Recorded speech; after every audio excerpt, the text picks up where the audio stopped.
Bien amigos de Diario, tenemos una noticia que vamos a comentar ahora con Jordi Sarrión sobre cómo estamos comunicando la crisis y quién nos cree y quién no nos cree, o mejor dicho, quién cree al gobierno y quién no le cree. De momento sabemos que Portugal, el país que se vio arrastrado por el gran apagón español, hasta el punto de que también el gran apagón fue un apagón en Portugal, pide una auditoría independiente a la Unión Europea. Esta es una noticia que hemos conocido hace unos minutos. Portugal pedirá a la Unión Europea una auditoría independiente para esclarecer el apagón. Es decir, Portugal como que no se acaba de creer los mensajes que se están lanzando desde el gobierno de España.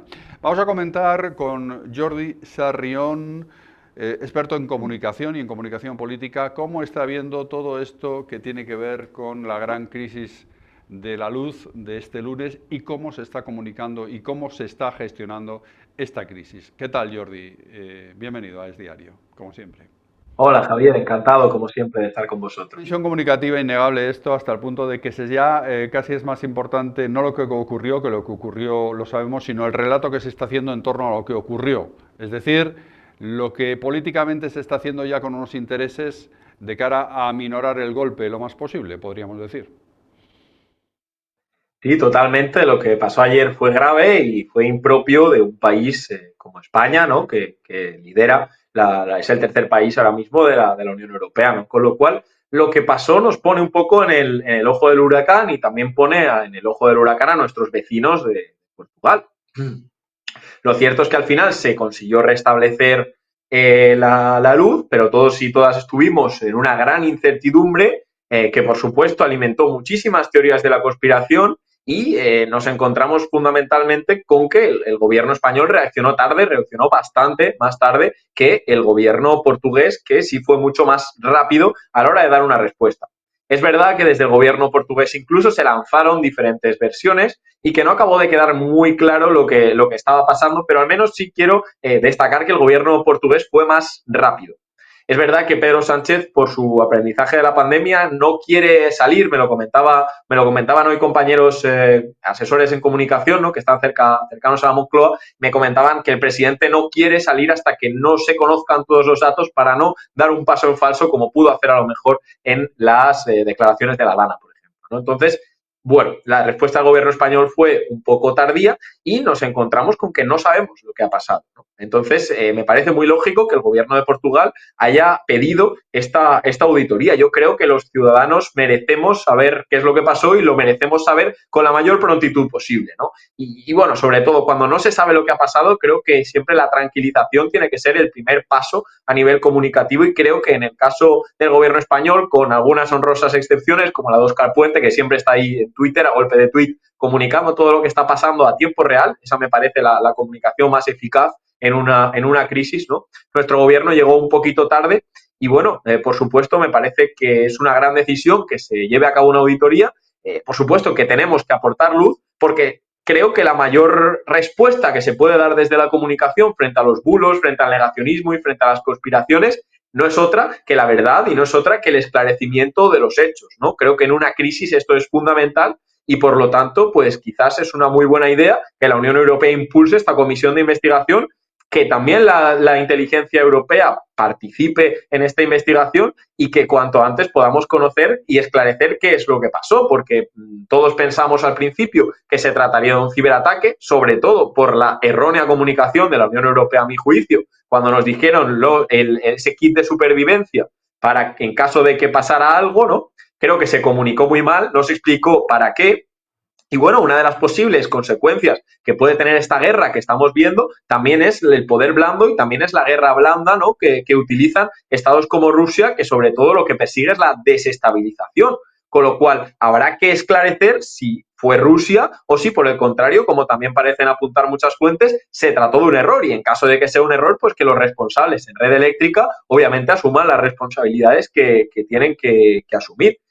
Creo al final, y para la gente que nos está viendo, un tip, un consejo comunicativo, al final la transparencia siempre gana. Y al final, ser lo más honesto y lo más transparente posible hace que las crisis se resuelvan de una manera mucho más honesta, ¿no? creo que en ese sentido la Unión Europea lo hizo muy bien cuando fue la crisis de la pandemia. Yo creo que todos y todas nos acordábamos ayer mucho de la pandemia, ¿no? De ese momento. A mí me pilló en mi casa también junto a mis padres y me recordó a ese momento de la pandemia y a todo eso que vivimos, ¿no? Y en la pandemia la Unión Europea fue bastante transparente dentro de lo posible y creo que nos dio más certezas que, por ejemplo, en Estados Unidos, y una de las consecuencias ya la vemos, que es la victoria de Donald Trump, ¿no? La consecuencia del triunfo de la conspiración, la consecuencia del triunfo de los bulos, y esté quien esté en el gobierno, por supuesto, tenemos que exigir que conozcamos la verdad y que podamos saber un poco qué es lo que está pasando, ¿no? No sé cómo lo ves, Javier. Perfectamente explicado, Jordi. Tenemos esa última hora que podríamos resumir en Portugal. No se termina de creer los mensajes que está lanzando España, que está lanzando el presidente del gobierno sobre lo que ocurrió o no ocurrió, y por encima de todo eso el derecho a la información. Antes que la fabricación de relatos, el derecho a la información que tenemos los ciudadanos españoles para saber qué pasó ayer en nuestro país en algo tan básico como es el suministro eléctrico, qué pasó, por qué falló de esa forma tan calamitosa todo un sistema de suministro eléctrico. Esto es lo que creo que hay que poner en valor, ¿no? Es decir, una Sí, comunicación, como dices tú, sobre todo para que no transparente, para que vuelva a los pasar, ciudadanos ¿no? sepan qué es lo que pasó, ni más ni menos. Exactamente, que los ciudadanos sepan lo que pasó, y otra cosa también igual de importante, que es que los ciudadanos tengan la certeza de que esto no va a ocurrir, y que se vea cuál es la causa, cuál es el origen, cuál es el foco de todo este apagón que al final dificultó las vidas de muchas personas. A mí me impidió trasladarme por motivos laborales para reunirme con clientes, a muchas empresas les obligó a cerrar y a muchos profesionales públicos, sobre todo, les impidió también ir con normalidad a sus puestos de trabajo, ¿no? Con lo cual, no podemos permitirnos, un país como España, que ya lo digo, es la tercera economía de la zona euro ahora mismo, no se puede permitir un día entero sin energía, con las consecuencias que esto tiene, y sobre todo, ya lo digo, ¿no? Creo que es importante y fundamental reconocer el civismo con el que los españoles llevamos el día, lo sacamos adelante y sobre todo evitamos que hubiera otros conflictos o que hubiera otros problemas. Pero esto ocurre en un estado o en un país más inestable, ¿no? Con algún tipo de conflicto bélico, con algún tipo de enfrentamiento o con mayores índices de inseguridad que los que tenemos en España, y las consecuencias podían haber sido mucho más graves. Por lo tanto, creo que la suerte que hemos tenido todos y la suerte que ha tenido también el gobierno a nivel comunicativo es el comportamiento ejemplar de los españoles que ha evitado, ¿no? que esto pasara a mayores y que hubiera desastres, como veíamos en La Habana, lo comentábamos aquí justamente, ¿no? Esos robos, ese foco de inseguridad que hacía que la ciudadanía valenciana estuviera muy hastiada.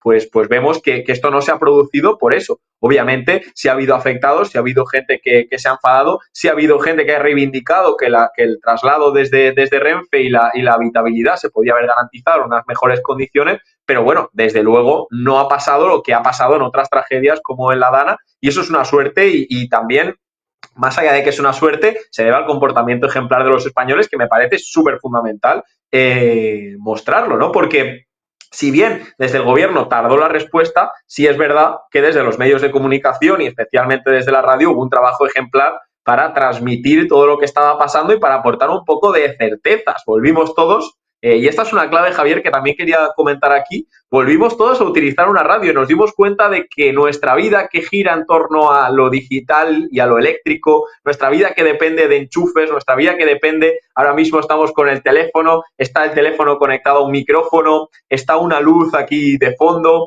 el teléfono después hay que cargarlo, los auriculares también los llevamos eléctricos, dependemos de una red móvil. Nos dimos cuenta ayer de que todo eso en cualquier momento, y sobre todo en este contexto de tanta inestabilidad, se puede ver, en un momento puede desaparecer fulminantemente, y al final nos quedó la radio, nos quedó lo analógico, y la verdad que fue algo bonito también ver a personas de mi generación cargando con una radio y todas esas redes que se formaron de personas intentando entender e intentando descifrar qué es lo que pasaba. Se nos vino abajo el mundo digital y nos tuvimos que agarrar al transistor de pilas, al transistor de pilas. Jordi, antes de terminar, un breve comentario también sobre algo que nos interesa mucho, porque tiene una gran repercusión lo que ha ocurrido en Canadá, en las elecciones de Canadá y el triunfo del Partido Liberal, un país que además está muy convulsionado últimamente con las amenazas del vecino de abajo, de Donald Trump, y esas ínfulas de Trump con respecto a Canadá y esos afanes un tanto anexionistas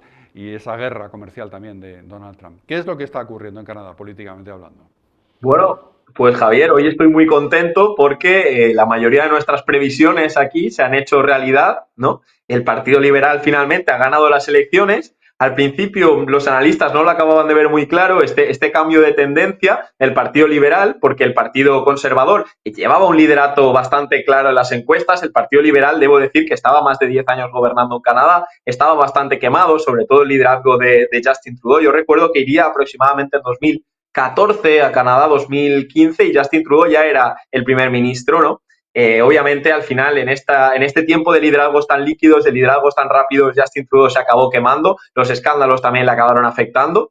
Pero bueno, me resulta súper interesante cómo el Partido Liberal ha creado un liderazgo alternativo muy rápidamente con una figura que a priori está asociada, ¿no?, a la derecha o a valores de derecha, porque no nos olvidemos que Mark Carney fue el gobernador del Banco Central de Canadá y del Banco Central del Reino Unido, que no es poquita cosa. Es una persona con mucha vinculación con los fondos de inversión de Canadá y con fondos de inversión ha trabajado para todo este sector bancario, JP Morgan, por ejemplo, y todo este tipo de empresas. Y bueno, ahora lo vemos como el representante y el baluarte de Canadá en el mundo y sobre todo de los intereses de los canadienses para que no los conviertan, como él dice, en el estado número 51 de los Estados Unidos. Bueno, han conseguido darle la vuelta al relato, han conseguido crear crear la pregunta de campaña. Decimos los consultores que cuando en una campaña electoral tú consigues que tu pregunta sea la pregunta que se hacen los ciudadanos, cuando consigues acertar en ese estado de ánimo de la ciudadanía, eres capaz de darle la vuelta, aunque las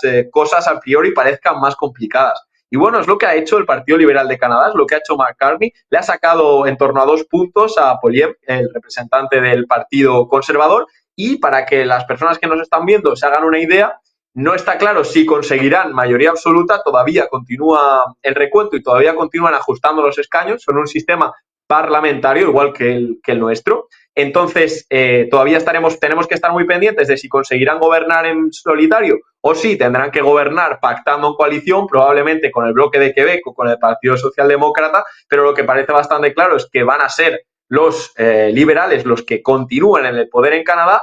La segunda víctima después de en México con Claudia Sheinbaum, que ha dejado Donald Trump, que ha dejado esta política de arrasamiento total del campo político de Donald Trump. Está siendo una política que en su país, como decimos siempre, le está beneficiando, pero que está propiciando cambios geopolíticos muy importantes y está provocando una reacción justamente contra su gobierno y contra sus políticas proteccionistas y sobre todo lo que parece más importante aquí, en defensa del libre mercado y en defensa de la vuelta hacia la producción nacional propia de los países, que es lo que reivindica también Mark Carney, el Made in Canadá. Le ha funcionado de momento, habrá que estar muy pendientes a cómo inician sus primeros meses sus primeros meses de mandato, ¿no? Recordemos que Justin Trudeau dimitió, anticipó las elecciones y entonces llegó Mark Carney, lleva muy pocos meses como primer ministro. Habrá que estar muy pendientes de cómo lo hace Mark Carney y de cómo son los primeros meses de nuevo del Partido Liberal. Pero bueno, todo parece indicar que aquí está otra víctima más de Donald Trump y de esta estrategia política que no sabemos a dónde nos va a llevar y que no sabemos tampoco cuáles son los límites que tiene Donald Trump. Muy bien, Jordi Sarrión, pues nos quedamos con este apunte también canadiense sobre las claves profundas de la política mundial y en este caso también de la española y de lo que nos ha pasado con el apagón. Gracias, Jordi, hasta la próxima. Hasta la próxima, mucho gusto. Bueno, pues esto ha sido el análisis de las claves de Jordi Sarrión. Es diario, es noticia.